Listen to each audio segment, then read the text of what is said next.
BMS academy में आपका स्वागत है। हमारे पास यहाँ बैंक एटीएम का एक एग्जांपल अवेलेबल है, जिसमें यदि आप 1 दबाते हैं तो विड्रॉल, 2 दबाते हैं तो डिपॉजिट, 3 दबाते हैं तो बैलेंस, 4 दबाते हैं तो मिनी स्टेटमेंट आपके पास अवेलेबल हो जाती है। परंतु यहाँ ये बात ध्यान देने वाली है कि आप एक टाइम में एक ही कमांड को चला रहे हैं यहाँ पे, और दूसरा आपके पास काफी सारी ऑप्शंस अवेलेबल हैं यहाँ पे, उनमें से एक कमांड का चुनाव आपको करना है। तो जब हमारे पास काफी सारी चॉइसेस रहती हैं और उनमें से किसी एक चॉइस को हमने चुनाव करना है, तो हम उस दशा में स्विच का प्रयोग कर सकते हैं। हालांकि हम इन चॉइसेस के लिए इफ का इस्तेमाल भी कर सकते हैं, परंतु इफ के साथ प्रयोग किया गया कोड बहुत बड़ा और थोड़ा सा कॉम्प्लिकेटेड भी हो सकता है, इसलिए हम स्विच का प्रयोग करेंगे। सबसे पहले हम यहाँ स्विच के स्ट्रक्चर को समझते हैं। स्विच में देखिए, यहाँ पे हम स्विच का प्रयोग करने के लिए स्विच कीवर्ड का प्रयोग करते हैं। उसके साथ ही हम राउंडेड ब्रैकेट में उस वेरिएबल को पास करते हैं जिसके आधार पे हम केसेस का चुनाव करना चाहते हैं। उसके पश्चात आप ब्लॉक ओपन करें स्विच का, और फाइनली लास्ट में ब्लॉक क्लोज करने के लिए भी इस ब्रैकेट का प्रयोग करें, जो कि एंडिंग ब्रैकेट है यहाँ पे।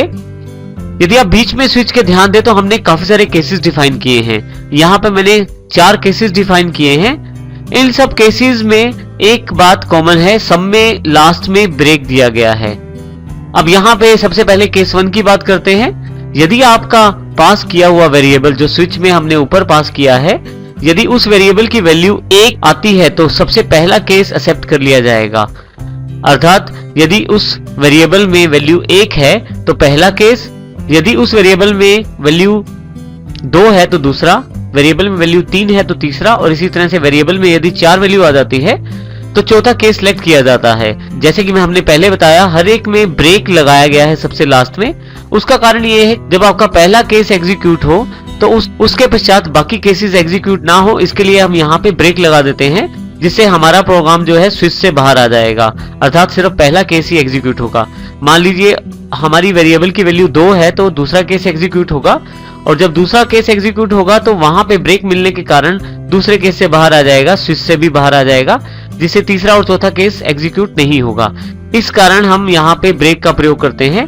सबसे लास्ट में देखो तो हमारे पास डिफॉल्ट का एक ऑप्शन अवेलेबल है, बिल्कुल केसेस की तरह। यदि इन चारों में से कोई भी वैल्यू आपके वेरिएबल से मैच नहीं करती, या आपके वेरिएबल में ऐसी वैल्यू नहीं आती जिसके आधार पे हमारे केसेस डिफाइंड हैं, तो उस केस में हमारे पास डिफॉल्ट ऑप्शन सिलेक्ट हो जाएगा। इसका अर्थ यह हुआ कि यदि इनमें से कोई भी ऑप्शन का चुनाव आप नहीं करते तो डिफॉल्ट ऑप्शन सिलेक्ट हो जाएगा, और डिफॉल्ट के साथ दी गई स्टेटमेंट्स एग्जीक्यूट हो जाएंगी। यहाँ ये भी बात ध्यान देने योग्य है कि यहाँ पे ब्रेक की आवश्यकता नहीं है, क्योंकि ये हमारी लास्ट स्टेटमेंट है स्विच के अंतर्गत। इसको हम एक एग्जाम्पल से कंपेयर करते हैं, जो कि बैंक एटीएम का एग्जाम्पल है। देखिए, हमने यहाँ पे 4 केसेस डिफाइन किए हैं, case 1, case 2, case 3, case 4। User 1 press करता है तो विड्रॉल आ जाएगा उसके सामने, यदि 2 प्रेस करता है तो डिपॉजिट, 3 प्रेस करता है तो बैलेंस, 4 प्रेस करता है तो मिनी स्टेटमेंट। परंतु यदि इन चारों में से कोई चॉइस नहीं सिलेक्ट करता वो, तो उसके पास एक रॉन्ग ऑप्शन का मैसेज भी अवेलेबल हो जाएगा। इस प्रकार से यदि आप देखें तो स्विच का प्रयोग वहां बहुत ज्यादा बढ़ जाता है जब हमारे पास काफी सारी चॉइसेस अवेलेबल रहती हैं। हम स्विच को यहाँ एक एग्जाम्पल के साथ समझते हैं। हमारे प्रोग्राम का नाम switch1.c है। देखिए, यहाँ पे कॉर्नर पे इस प्रोग्राम का नाम दिया गया है। जैसे मैंने आपको पहले जानकारी दी कि ये सभी प्रोग्राम्स आपकी डीवीडी में अवेलेबल हैं। आप अपनी डीवीडी में से इन प्रोग्राम्स को अपने कंपाइलर सॉफ्टवेयर की बिन डायरेक्टरी में कॉपी करके आप इनका प्रयोग कर सकते हैं और इन एग्जांपल्स के द्वारा स्विच को समझ सकते हैं। देखिए, सबसे पहले 2 कॉमन स्टेटमेंट्स हैं जिसमें हमने हेडर फाइल्स इंक्लूड की हैं। वॉइड मेन, ब्लॉक ओपन कर दिया। अब यहां से हमारा प्रोग्राम शुरू होता है। सबसे पहले मैंने यहाँ एक इंटीजर चॉइस वेरिएबल लिया है, क्योंकि मुझे चॉइस में न्यूमेरिकल डेटा को स्टोर करना है। क्लियर स्क्रीन का यूज किया, और उसके पश्चात कुछ स्टेटमेंट्स हैं जो प्रिंट होके आपके पास कुछ मैसेज देंगी। जैसे कि हमारे पास पहली स्टेटमेंट है योर ऑप्शंस। यहां देखिए, सबसे पहले हमारे पास मैसेज स्क्रीन अवेलेबल हो जाएगी, जिसमें कुछ इस प्रकार लिखा आएगा, press 1 for withdrawal, 2 for deposit, 3 for balance enquiry, 4 for mini statement, और साथ में एक और लाइन, एंटर योर चॉइस। अब आप जो नंबर एंटर करेंगे उसे स्कैनएफ के द्वारा चॉइस में स्टोर कर दिया जाएगा, और यहां पे मैंने देखे चॉइस को स्विच में पास कर दिया है। जैसे ही चॉइस को स्विच में पास किया है, अब स्विच डिटेक्ट करेगा कि चॉइस में क्या वैल्यू है, उसके अकॉर्डिंग आपका केस सिलेक्ट कर दिया जाएगा।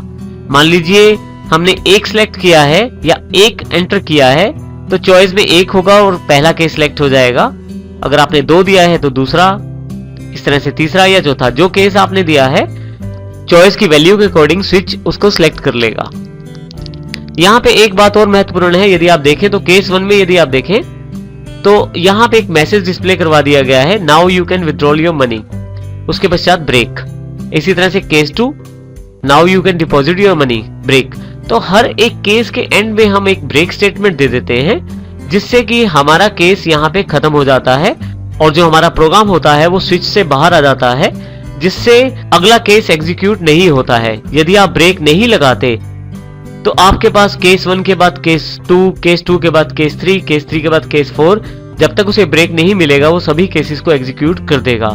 और इसी तरह से यदि आपने इनमें से कोई भी केस सिलेक्ट नहीं किया तो डिफॉल्ट ऑप्शन सिलेक्ट कर दिया जाएगा, जिसमें मैंने एक मैसेज डिस्प्ले करवा दिया है, wrong option. Finally get ch और यहाँ पे मेन का ब्रैकेट मैंने एक नीचे क्लोज कर दिया है।